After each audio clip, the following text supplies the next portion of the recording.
ओम साई राम। श्री साई सच्चरित्र अध्याय 46। बाबा की गया यात्रा, बकरों की पूर्व जन्म कथा। इस अध्याय में श्यामा की काशी, प्रयाग एवं गया की यात्रा और बाबा किस प्रकार वहाँ इनके पूर्व ही पहुँच गए तथा 2 बकरों की गत जन्मों की इतिहास आदि का वर्णन किया गया है। प्रस्तावना।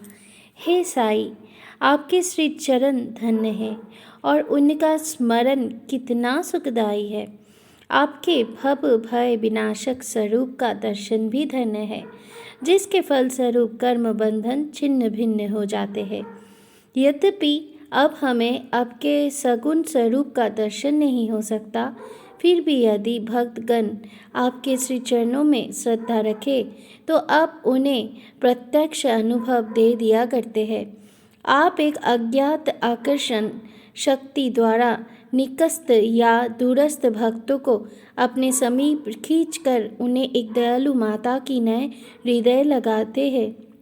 हे साई, भक्त नहीं जानते कि आपका निवास कहाँ है, परंतु आप इस कुशलता से उन्हें प्रेरित करते हैं, जिसके परिणाम स्वरूप भासित होने लगता है कि आपका अभय हस्त उनके सर पर है और ये आपकी ही कृपा दृष्टि का परिणाम है कि उन्हें अज्ञात सहायता सदैव प्राप्त होती रहती है। अंधकार वो वशीभूत होकर उच्च कोटि के विद्वान और चतुर पुरुष भी इस भवसागर की दलदल में फंस जाते हैं, परंतु हे साई, आप केवल अपनी शक्ति से असहाय और सुहृदय भक्तों को इस दलदल से उबारकर उनकी रक्षा किया करते हैं। पर्दे की आड़ में छिपे रहकर आप ही तो सब न्याय कर रहे हैं, फिर भी आप ऐसा अभिनय करते हैं जैसे उनसे आपका कोई संबंध ही नहीं है। कोई भी आपकी संपूर्ण जीवन गाथा न जान सका। इसीलिए यही श्रेष्ठकर है कि हम अनन्य भाव से आपके श्री चरणों की शरण में आ जाए और अपने पापों से मुक्त होने के लिए आपका ही नाम स्मरण करते रहे। आप अपने निष्काम भक्तों की समस्त इच्छाएं पूर्ण कर उन्हें परमानंद की प्राप्ति करा दिया करते हैं। केवल आपके मधुर नाम का उच्चारण ही भक्तों के लिए अत्यंत सुगम पथ है। इस साधन से उनमें राजसिक और तामसिक गुणों का राज होकर सात्विक और धार्मिक गुणों का विकास होगा। इसके साथ ही साथ उन्हें क्रमशः विवेक, वैराग्य और ज्ञान की भी प्राप्ति हो जाएगी। तब उन्हें आत्मस्थित होकर गुरु से भी अभिन्नता प्राप्त होगी और इसका ही दूसरा अर्थ है कि गुरु के प्रति अनन्य भाव से शरणागत होना। इसका निश्चित प्रमाण केवल यही है कि तब हमारा मन स्थिर और शांत हो जाता है। इस शरणागति, भक्ति और ज्ञान की महत्व अद्वितीय है, क्योंकि इनके साथ ही शांति, वैराग्य, कीर्ति, मोक्ष इत्यादि की भी प्राप्ति सहज ही हो जाती है। यदि बाबा अपने भक्तों पर अनुग्रह करते हैं तो वो सदैव ही उनके समीप रहते हैं, चाहे भक्त कहीं भी क्यों ना हो चले जाए, परंतु वो तो किसी न किसी रूप में पहले ही वह पहुंच जाते हैं। ये निम्नलिखित कथा से स्पष्ट है। गया यात्रा। बाबा से परिचय होने के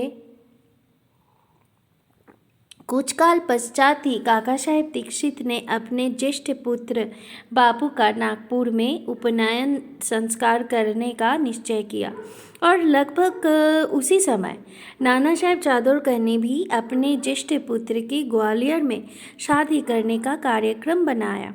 दीक्षित और चादोरकर दोनों ही शिरडी आए और प्रेम पूर्वक उन्होंने बाबा को निमंत्रण दिया।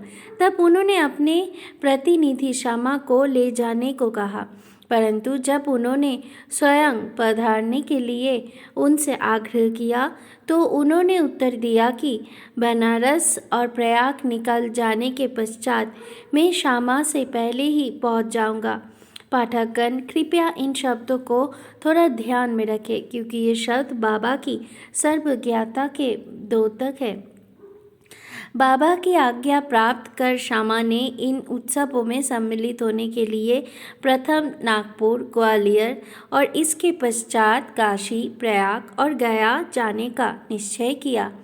आपा कोते भी श्यामा के साथ जाने को तैयार हो गए। प्रथम तो वो दोनों उपनयन संस्कार में सम्मिलित होने नागपुर पहुँचे। वह काका साहेब दीक्षित ने श्यामा को 200 रुपये खर्च कर निमित्त दिए। वहाँ से वो लोग विवाह में सम्मिलित होने ग्वालियर गए। वहाँ नाना साहेब चादोरकर ने 100 रुपये और उनके संबंधी श्री जौठर ने भी 100 रुपये श्यामा को भेंट किए।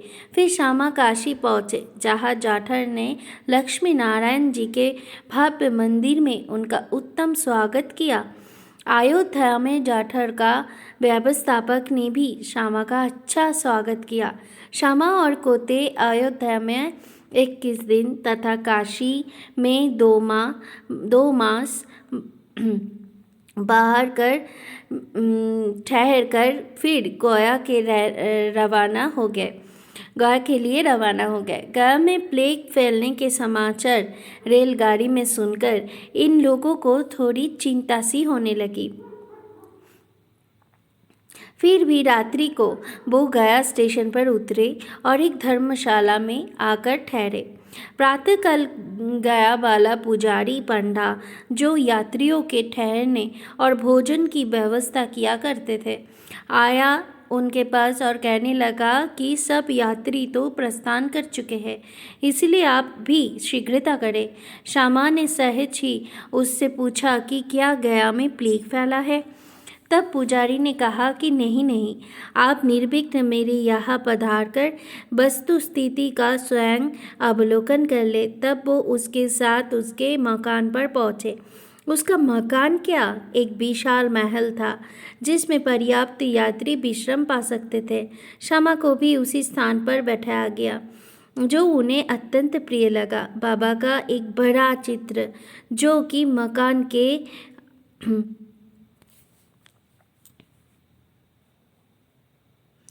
अग्निम भाग के ठीक मध्य में लगा था, देखकर वो अति प्रसन्न हो गए। उनका हृदय भर आया और उन्हें बाबा के शब्दों की स्मृति हो आई कि मैं काशी और प्रयाग निकाल जाने के पश्चात श्यामा से आगे ही पहुंच जाऊंगा।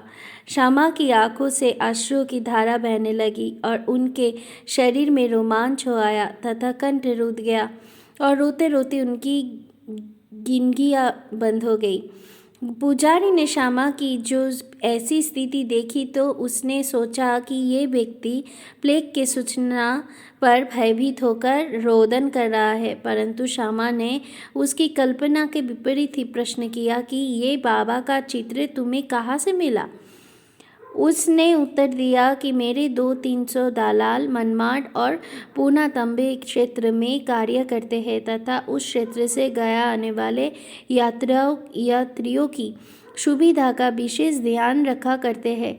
वहाँ शिरडी के साईं महाराज की कीर्ति मुझे सुनाई पड़ी। लगभग 12 वर्ष पूर्व मैंने स्वयं शिरडी जाकर बाबा के श्री दर्शन का लाभ उठाया था और वही श्यामा के घर में लगे हुए उनके चित्र से मैं आकर्षित हुआ था। तभी बाबा की आज्ञा से श्यामा ने जो चित्र मुझे भेंट किया था ये वही चित्र है। श्यामा की पूर्व स्मृति जागृत हो आई और जब गया वाले पुजारी को ये ज्ञात हुआ कि ये वही श्यामा है जिन्होंने मुझे इस चित्र द्वारा अनुग्रहित किया था और आज मेरे यहाँ अतिथि बनकर ठहरे है, तो उसके आनंद की सीमा ना रही।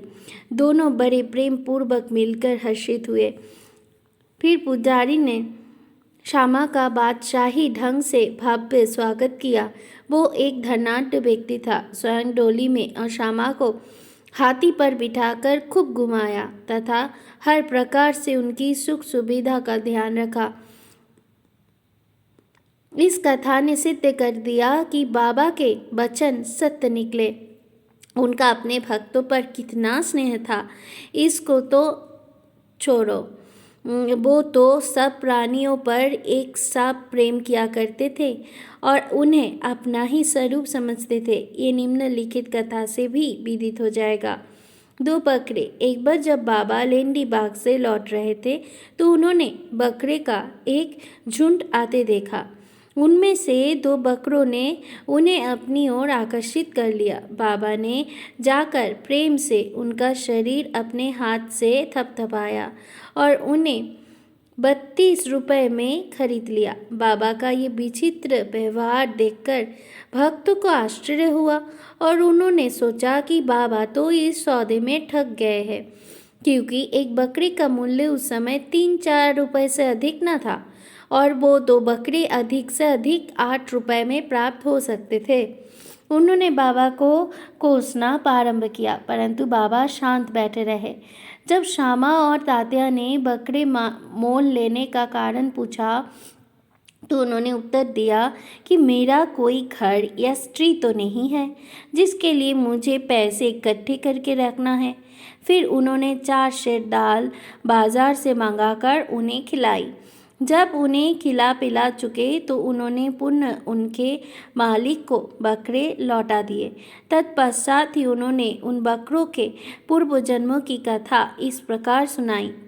श्यामा और तात्या, तुम सोचते हो कि मैं इस सौदे में ठग गया हूँ, परंतु ऐसा नहीं। इनके कथा सुनो। गत जन्म में ये दोनों मनुष्य थे और सौभाग्य से मेरे निकट संपर्क में थे, मेरे पास बैठते थे। ये दोनों सगे भाई थे और पहले इनमें परस्पर बहुत प्रेम था, परंतु बाद में ये एक दूसरे के कट्टर शत्रु बन गए। बड़ा भाई आलसी था, किंतु छोटा भाई बहुत परिश्रमी था, जिसने पर्याप्त धन उपार्जन कर लिया था, जिससे बड़ा भाई अपने छोटे भाई से ईर्ष्या किया करता था। इसलिए उसने छोटे भाई की हत्या करके उसका धन हड़पने की ठानी और अपना आत्मीय संबंध भूलकर वो एक दूसरे से बुरी तरह झगड़ने लगे। बड़ा भाई ने अनेक प्रयत्न किया, परंतु वो छोटे भाई की हत्या में असफल रहा। तब वो एक दूसरे के प्राणघातक शत्रु बन गए। एक दिन बड़ा भाई ने छोटे भाई को सिर पर लाठी से प्रहार किया। तब बदले में छोटे भाई ने भी बड़े भाई के सिर पर कुल्हाड़ी चलाई और परिणाम स्वरूप वही दोनों की मृत्यु हो गई।